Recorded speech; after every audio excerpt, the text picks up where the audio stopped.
So, thanks everybody for coming to my dad's 80th birthday. Cheers to my dad, made it 80 years. And my daughter, who couldn't be here with us, says happy birthday, Grandpa Larry. She predicted he's going to be here to 105. Which is great. Another 25 years of this. Well, I gotta say, I'm really happy to be here. I'm so grateful that all of you guys came out to celebrate my dad's 80th birthday. It's not often that all three of the boys get together. There's my brother Eric from Tokyo, Japan. He flew in. He's the middle one. I'm sorry. And this is Danny. He came in from San Diego with 2 of his 4 kids. And I flew in from Maui to be here for you guys. That's for my dad. Man, what do you say about somebody who's 80 years old? Michael came all the way from Winter Park. I'm not the brother. The brother. I'm not the brother from another mother. Brother from another mother. Yeah, I mean, Michael. And we got our Kansas City clan that came out here, the cousins. So 80 years, man. I can remember when we were little kids and my dad would ride all 3 boys on the bicycle. 4. We have another brother I don't know about. Oh, and the neighbor kid. He still has that same bicycle. He doesn't throw away anything. You talk about a hoarder? I found a television that was in the trash in 1982. It was about 18 years old then. He still has that. I don't know that it works. The microwave in 1977 in the garage. So we talk about Judy, his wonderful wife, who hoards everything. My dad's just as bad. He keeps stuff forever. And Judy, my gosh, to be able to put up with my dad for all these years, I don't know how you do it. Judy!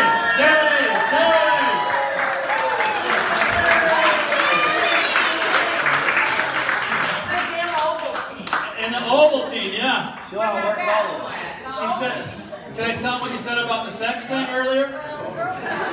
Oh, that's just a girl thing? Okay, we'll leave that alone. I guess it has something to do with Ovaltine and Viagra or something like that. So, yeah, I mean, 80 years. My dad, I mean, and he's still very active. We played pickleball this morning and sweated. It's pretty darn good. I'm sweating right now. But I mean, really, working out all the time. I think the key to staying young is just staying active. I think that's the biggest thing. What do you say, Dad? Yes. You watch a lot of freaking TV. I watch TV too. That's not, it's keeping your eyeballs active. I bought him hearing aids 2 years ago. What? I think he wore them once. My gosh. He's got a zillion friends here. You know, we've asked him to come move out to Southern California, you know, to be with Dan and his 4 kids. And of course, it's close to me in Hawaii. But he's like, nope, I got the bad neighbors, and they're the greatest friends he's ever had his whole life. So you guys, and you guys have had Judy's back. I know she's been totally stressing out over this whole birthday party. Judy, it's been awesome. Thank you so much. Really worked hard on this. I know some of his friends, I guess they're going to be coming and going, and you're planning on this party. She said she's going to have a party from noon until 10. I'm like, these people are old. They're in bed by 7. But it's already 6 o'clock. The day's flying by, just like the years. I mean, holy buckets. So, what do you remember from being a kid, Dad?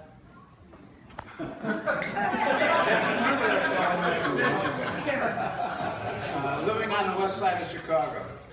So he grew up, and my dad grew up, some of you don't know this, but he grew up on the west side of Chicago. He was so poor.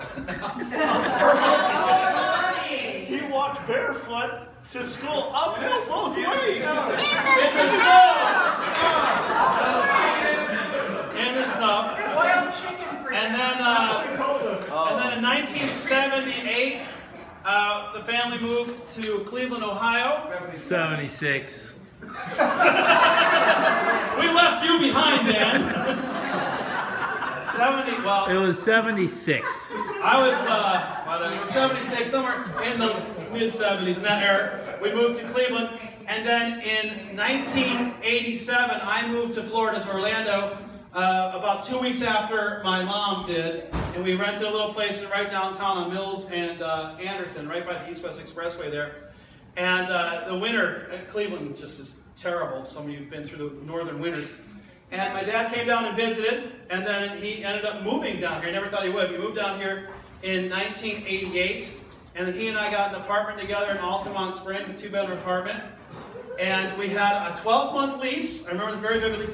We signed a 12-month lease. The rent was $425 a month. And he paid half the rent. He did. He paid half the rent. I got the master bedroom, though. I got there first, yeah. But in the lease, we had a clause that said that if we bought a house, we could get out of the lease. It was Oriental Woods Apartments. And my father bought a house. When did you buy it? It was somewhere late 88 or early 89. 89. Yeah, and in Castleberry. And then within the same month, I bought a house in Claremont, which is really great. And then we were very fortunate to get those houses, which we still have to this day. I mean, gosh, it's been almost 30 years since we've had these houses.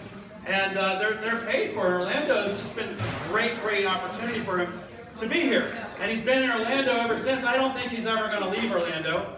But every year, for many years now, I have taken liberty to take him on vacations to someplace. No honeymoons if you cancel out. Well, yeah, one was a honeymoon. I canceled out, so I took my dad on my honeymoon.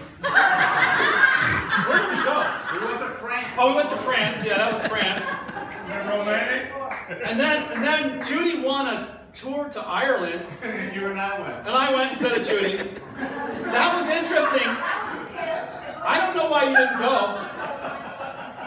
Oh, because Michael's dad passed. It was a sad time. But you know what happened? It was funny because we got back to the United States on 9/08, 3 days before the 9/11 happened. And if we would have gotten stuck in Ireland, it wouldn't have been so bad. That was an interesting time. And then, where else have we been? Well, last year I took my dad to Australia and New Zealand. We went to Berlin, Germany. Oh, we went to Germany. I took him to Germany a couple years ago. My daughter lived in Berlin for a year. I've taken him to Hawaii. Judy, you got to get your butt out to Maui because it's pretty nice out there. She's going. Where else do you want to go? What's on your bucket list? You got anything left? Spain and Italy. Tokyo. Spain and Italy? I've been to Tokyo. Been to Tokyo. Don't want to go there again. He's been there. I think it's important that you travel and get out and see the world. Have no regrets. Do you have any regrets, Dad? Yeah, that Trump is president. Yes!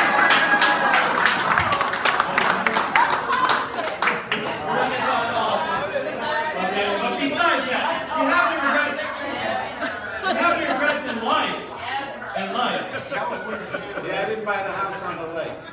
What house on the lake? He did buy a house on the lake. The one on the lake that I had the opportunity to buy. Now Judy wanted a house on the lake and Larry said no. Well, why don't you buy a house on the lake? We had the house that we were in. That was years ago. Keep it as a rent. Still buy a house on the lake. You know, there's nothing that stops you from buying a house on the lake. Would you like to say a few things? Hey, Dad, you want to say a few things to your friends? Yes. Good. Let's give it up for the man of the hour.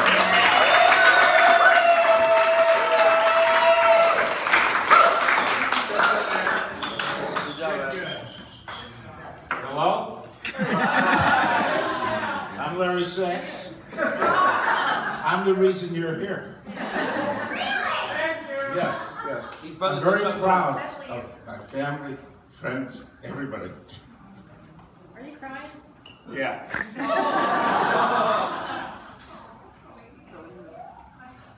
So I want to thank you all. That's it.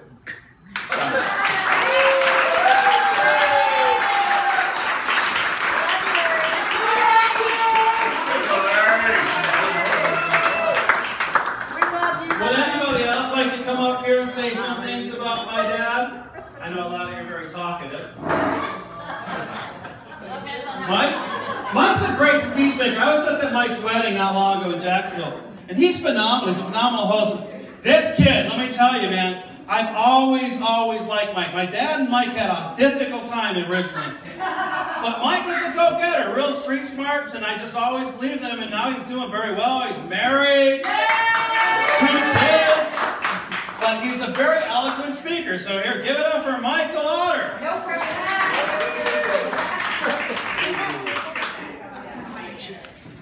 Well, I first of all want to apologize to Larry for making it my life's mission to give him hell. He's a great man.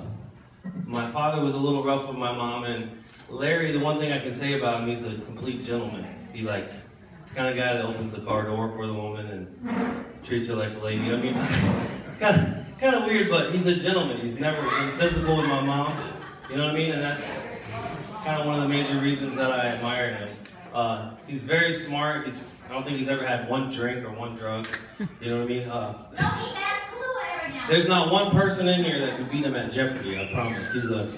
He's like a Jeopardy champion. He has more trivia knowledge in his mind than any person I've ever known. But, I mean, I really just want to let him know that I can't tell you how much I appreciate you being there for my mother, and you've been gentle with her. I know you're a little hard sometimes, and you're real stubborn, but you truly love her, and I know you guys, one time had issues, and then you all fought hard for each other, and it just seems like the timing was really well, and I love you like a father, even though I was so hard on you. I really do love you. You're you treat my mom great, and you're worth your weight in gold, brother. You know what I'm saying? He has a big influence on who I became in terms of entrepreneur, because you couldn't get $10 out of his ass if you wanted it. But he'd go in halves with you on some golf balls, you know what I'm saying? Like, hey, I'll invest 10, but you gotta give me 5 back at the end of the day, you know? I'd make like 70 and come back and give him 10. But you always paid him back. I always paid him back. He always believed in my hustle. You know what I mean? He believed in me. So I just want to let you know that I love you, and hopefully Erica doesn't give me hell as much as. That's why I'm doing this. I want Erica to see that she's gonna love me eventually. You know what I'm saying? Even if she does make it a little hard on me, but she's my stepdaughter, so I have a very similar relationship. So we love you guys. Thanks for coming. Happy birthday, Larry. You're the bomb. Don't fuck with him. He's like black belt judo. So. All right, love you guys. How about number 2? You came here from Tokyo, Eric. You gotta say. Hey, say it in Japanese. Yeah, say it in Japanese. Say what any idea what you're saying. Mushy.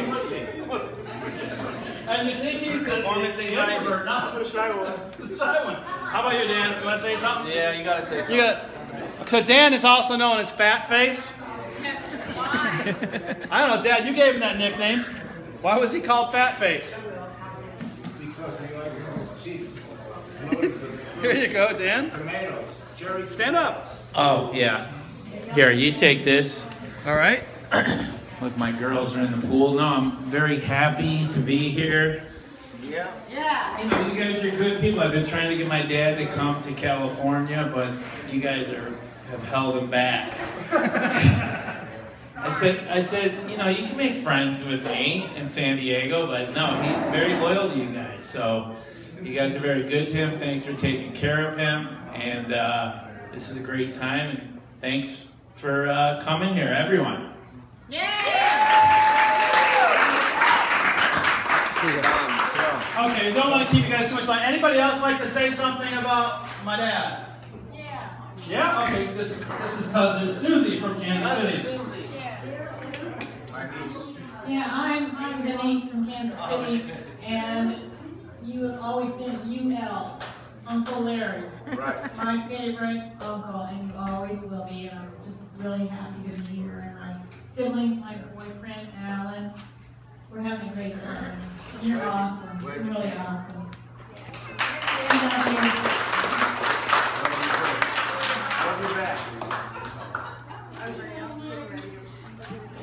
You're a true wonderful man.